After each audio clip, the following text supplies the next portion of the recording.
yun na nga guys, for today's video, likat samahan nyo ako rito maglimas. Ayan, yung amin pong underground ay laging kakaroon ng tubig yan. Nakakatasan ho kasi gawa ng medyo mababa po kasi sa karsada.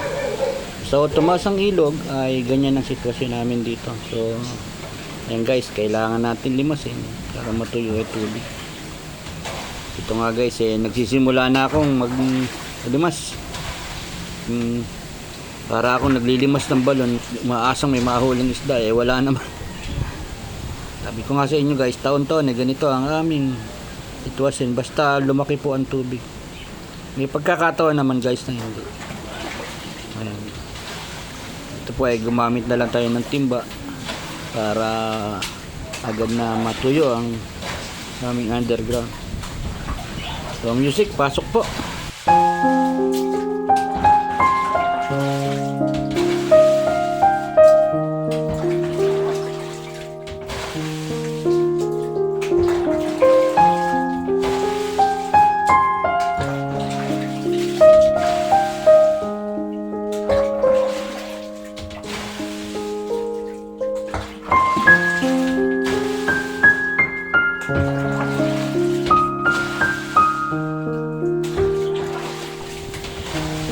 Hindi pa kami nakakatuyo guys. Ay, ito na naman at may bagyo na naman paparating.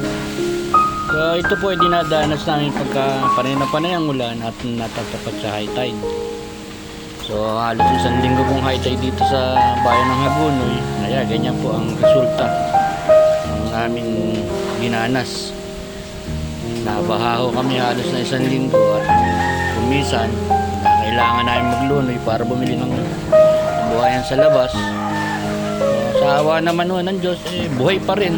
Ang importante, tayo ay lumalaban guys sa mga ganitong sitwasyon. Huwag po tayong ma-stress.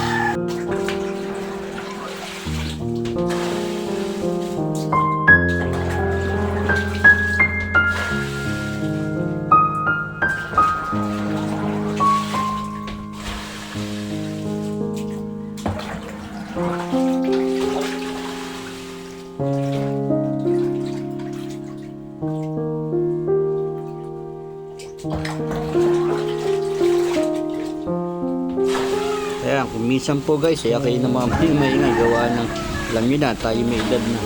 Medyo sinasakitan na tayo ng balakang pagka panay na panay ang ating po. Like nung tayo po ay kabataan, mabilis natin natatrabaho yung ganyan. So ngayon, konting pahinga para po hindi tayo mapuwersa.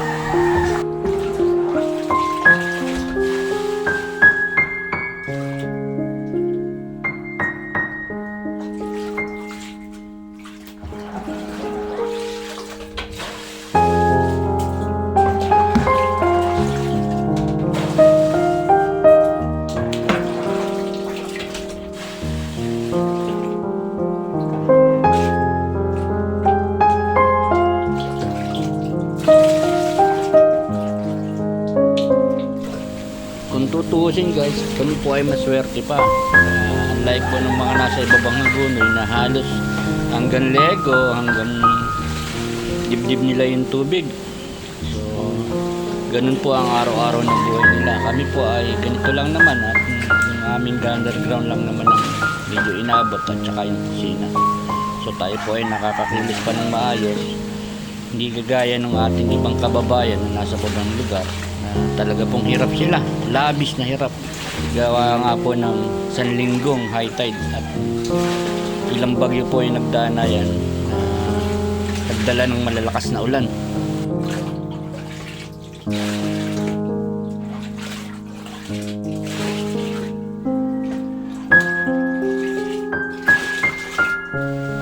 Dito naman sa amin guys ay medyo aktibo yung aming mga namumuno sa pamahalang bayan. So, agad po ay nagpadala sila sa amin ng konting tulong. Hindi man po pinansyal ay may mga ilang gaya po ng bigas, kape at saka ilang mga dilata. Kahit po paano ay nakakatulong na rin sa amin. Pansalba man lang sa aming araw-araw na buhay dito sa Hagonoy guys.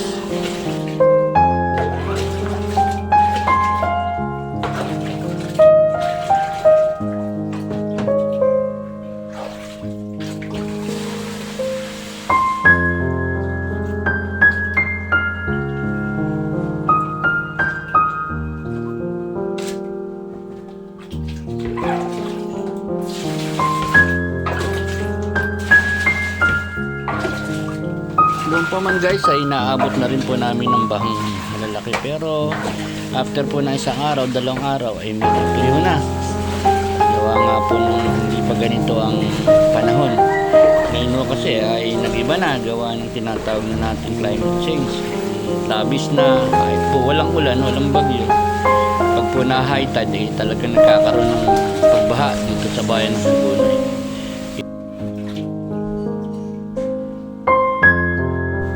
Minsan guys, di nawawala sa aking isipan, ano pa kaya ang dadanasin ng aming mga sunod na henerasyon pagkayari ng 10 taon kung ganito pa rin ang sitwasyon.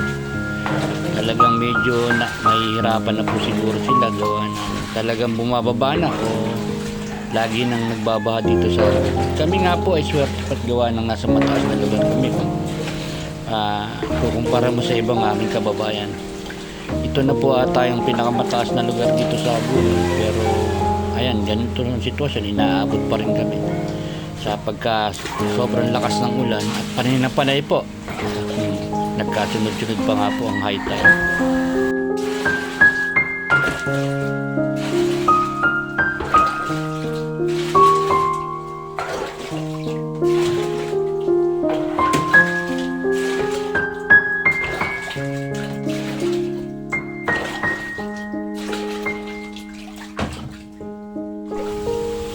Yung ibang mga kababayan namin guys ay kagaya ng mayroong konting kabuhayan o konting pera ay nililisan na po itong aming bayan, pumupunta na sa mga matataas na lugar gaya po ng mga Bataan, dito rin sa part ng Bulacan ng iba, San Rafael, Baliwag, kung saan po alam baha.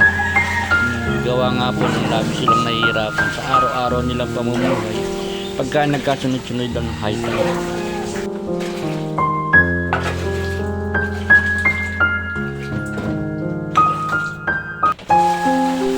Sa ganitong sitwasyon guys, wala naman ibang dapat sisihin kundi yung ilang mga tao na alang kasiyahan sa buhay, gaya ng ginagawa nila yung puno, pagtatambak kung saan-saan para lang sa sinasabi nilang pag-angat ng ekonomiya. Pero kaming mga taga rito nasa bawang lugar, ito po ang dinadanas namin, ito ang realidad. At wala na po siguro kami magagawa sa ganyan kundi talagang minsan ay magtiis sa ganitong sitwasyon, maglusog sa baha, ang maglimas, sanayin na po ang buhay sa ganitong sitwasyon.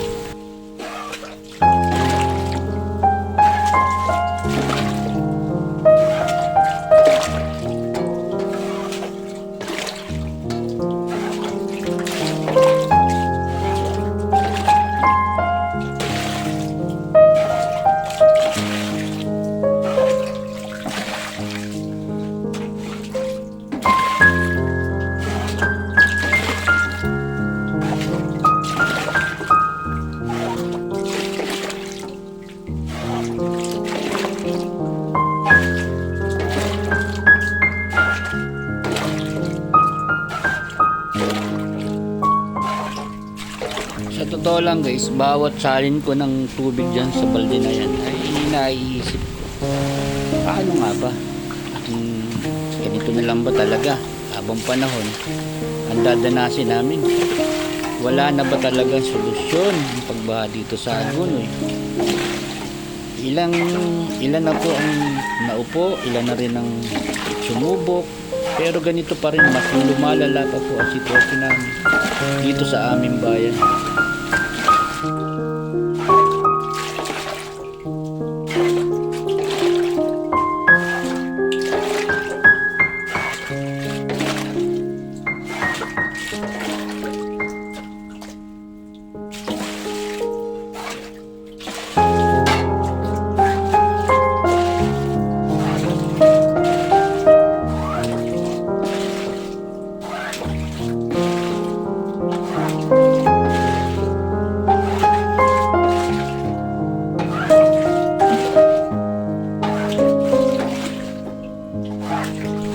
Guys, na ginagawa ko ay konting hirap lang to para sa akin dahil kahit po paano medyo malakas-lakas pa tayo ng konti. Ano po kung tumanda na tayo at ganito pa rin ang sitwasyon. Labis po talaga namin inaalala, hindi po mawala-wala sa aming isipan kung paano na kami pagtanda namin at maging worse pa po ang ganitong sitwasyon. Sana po magkaroon pa ng solusyon ang pagbaha dito sa atin. So guys, maraming salamat po sa inyong walang sawang suporta. God bless po sa atin lahat.